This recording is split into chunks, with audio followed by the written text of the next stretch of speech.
জামাত ইসলামী ধর্ম ব্যবসা করে, আর আমরা নির্বাচনে আসলে শুনি লা ইলাহা ইল্লাল্লাহ নৌকার মালিক। এই পর্যন্ত শেষ। দানের শীষে বিসমিল্লাহ। তারা ধর্মকে নিয়ে ব্যবসা করতে চায়। যারা এই ধর্ম ব্যবসায়ী তারা ধার্মিক নয়। ধর্ম ব্যবসা জামাত করে না সবাই মিলে করে? জামাত ইসলামী সারা বছর ইসলামের কথা বলে, সারা জীবন ইসলামের কথা বলে, আর আপনারাই শুধু নির্বাচনের কথা আসলে ইসলামের কথা তোলেন। প্রকৃত ধর্ম ব্যবসায়ী কারা? এদেশের মানুষ তা ভালো করে জানে। কথা কইলেই তো রাজনীতি। বিসমিল্লাহির রহমানির রহিম, কুনু মা'আস সাদিকিন। আল্লাহু আকবার। আল্লাহ নির্দেশ, নামাজের মতো, রোজার মতো নির্দেশ। তোমরা দর্শকদের অনুসারী হও, গাঁজাখোরদের, নেশাকারীদের, সন্ত্রাসীদের, সাদাবাজদের, দখলদারদের মা'আস সাদিকিন, তোমরা অনুসারী হও সত্যবাদীদের। কার নির্দেশ?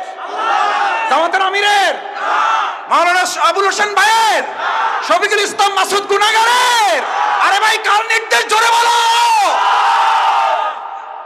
বিপদ থেকে মুক্তি চান যারা, লাগবে রাজনীতি মুক্তি দেবেন আল্লাহর বিধান। ওই আল্লাহর বিধানে রাজনীতি যতক্ষণ চলে অতক্ষণ ওটা রাজনীতি, না হলে ওটা সাতানাতা হাবিজাবি নীতি। আমার ভাইয়েরা, হাঁসের মধ্যে একটা নাম আসে, ওইটার নাম কি? কি হাঁস? সবচেয়ে ছোট হাঁস যেটা, ওইটার নাম রাজাহাঁস। সবচেয়ে ছোট মেস্তুরি যেটা, ওইটার নাম রাজমেস্তুরি। সবচেয়ে ছোট রাস্তার নাম রাজপথ। সবচেয়ে ছোট ঘরের নাম রাজপ্রাসাদ। আরে কপাল পোড়া বদনসিব, কেন বোঝো না? হাঁসের মধ্যে বড়টা যদি রাজহাঁস হয়, মেস্তুরির মধ্যে বড়টা যদি রাজমেস্তুরি হয়, প্রাসাদের মধ্যে বড়টা যদি রাজপ্রাসাদ হয়, রাস্তার মধ্যে বড়টা যদি রাজপথ হয়, নীতির মধ্যে বড়টার নাম ইসলাম, ওটার নাম রাজনীতি, বাকিগুলা সাতানাতা হাবিজাবি।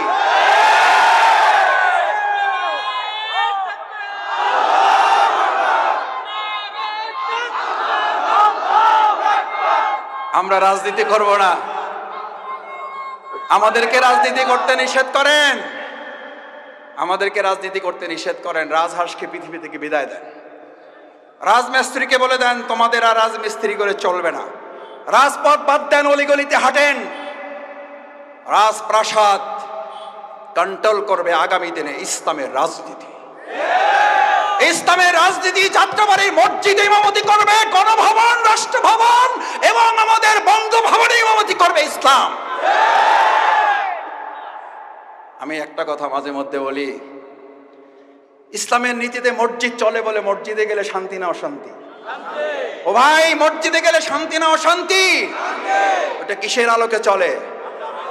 ওই আল্লাহর বিধানের আলোকে যদি এই সমাজটাও চলে, তাহলে ওখানে শান্তি না অশান্তি? শান্তি না অশান্তি? আমাদের কপাল পুড়েছে তখন যখন আমরা বলেছি শান্তি চান কি চান না, সবাই বলে শান্তি চাই। এরপর যখন বলি ইসলাম চান কি চান না, কয় ভাই চাই মসজিদে কিন্তু বাইরে না।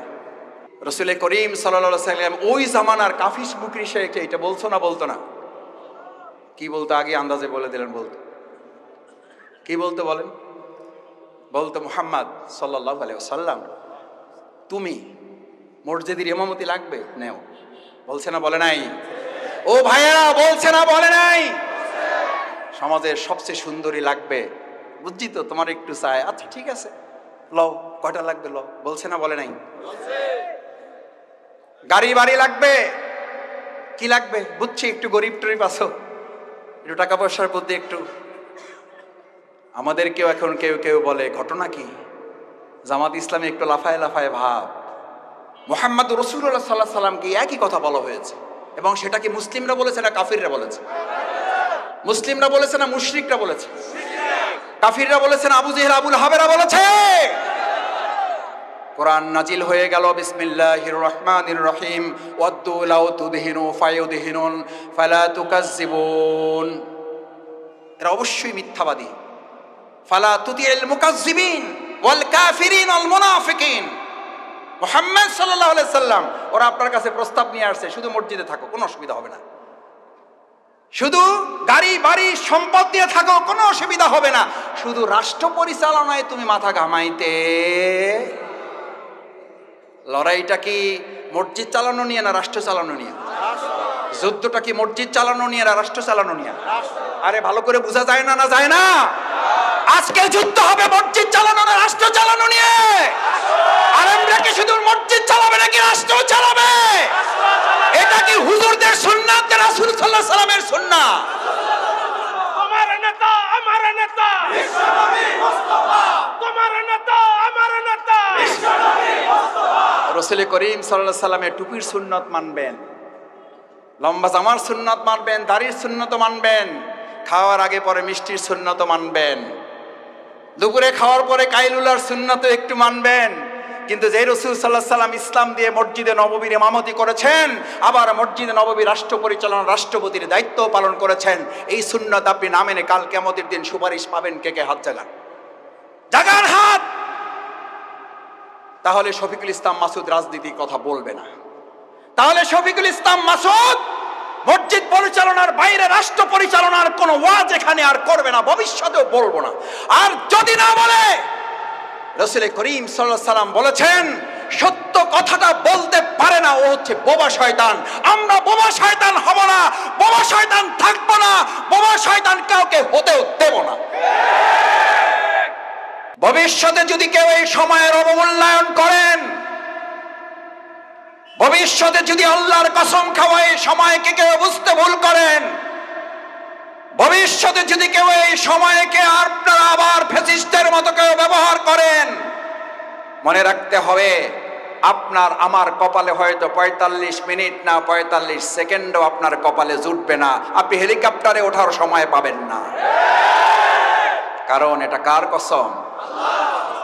না, এটা তো জাতিসংঘ মহাসচিবের কথা বলছে।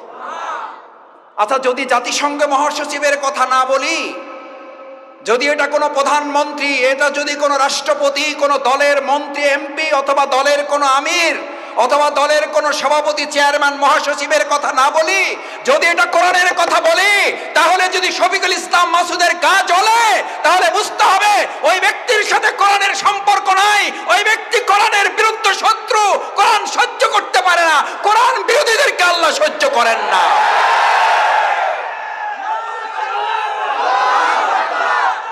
তাহলে আপনার কোরআনের কথাই যদি বলি, তাহলে আপনার জ্বলবে কেন? আবার মজার ব্যাপার হচ্ছে, আমরা কোরআনের কথা বললে বলে যে নামাজের কথা বলেন, অসুবিধা নাই, হাদিসের কথা বলেন, অসুবিধা নাই, রোজার কথা বলেন, অসুবিধা নাই, হজের কথা বলেন, অসুবিধা নাই। মাসুদ ভাই, আপনারা তাহাজ্জুদের কথা বলেন, অসুবিধা নাই, শুধুমাত্র রাজনীতির কথাটাই বললেন না। আচ্ছা, আপনাদের কাছে জিজ্ঞেস করি, ওয়াল আসর, গোটা মানব জাতিকে আল্লাহ বলেন সময়ের কসম, খবর রাখো, সাবধান থাকো। এই সাবধান কি আল্লাহ তাআলা শুধু হুজুরদের জন্য বলেছেন? শুধু আলেমদের জন্য বলেছেন? শুধু রাজনীতিবিদদের জন্য বলেছেন? ইন্নাল ইনসানা লাফি খুসর, সমস্ত মানুষ ক্ষতির মধ্যে নিমজ্জিত। বাঁচবে কে? ইল্লাল্লাযীনা আমানু। আল্লাহ তাআলা এটা বলেন নাই তুমি কোন দলের লোক, তুমি বেঁচে যাবা। ইল্লাল্লাযীনা, শুধুমাত্র তারা। এই শুধুমাত্র লোকগুলো কার প্রথম বৈশিষ্ট্যটা কি? সে কার প্রতি ঈমান রাখবে? না, সে তো মানুষের তৈরি করা মতবাদের প্রতি ঈমান রাখবে। ভাইয়েরা, যে দলের, যে মতের, যে পথের, যে আদর্শের, যে রাজনৈতিক অনুসারী আপনি থাকেন, কোনো অসুবিধা নাই। বাংলাদেশ জামাত ইসলামী হিসাবে আমাকে আপনি যে শাস্তি দেন, মাথা পেতে নেব। আল্লাহর হস্তে বিনয়ের সাথে অনুরোধ করি, কোরআনের কথাটা তো মাথায় নেবেন, মানবেন মানবেন না সেটা তো আপনার সিদ্ধান্ত, কিন্তু কোরআনের কথাটা তো বুঝতে দিবেন, বলতে তো দিবেন, বুঝার তো চেষ্টা করবেন। এই কোরআন শফিকুল ইসলাম মাসুদের, তার বাপের সম্পদ নয়। ইল্লাল্লাযীনা আমানু, আপনার ঈমান আপনি কি দিয়ে ঘোষণা করেছিলেন? কি ঘোষণা দিয়েছেন? কালেমায়ে তাইয়্যিব,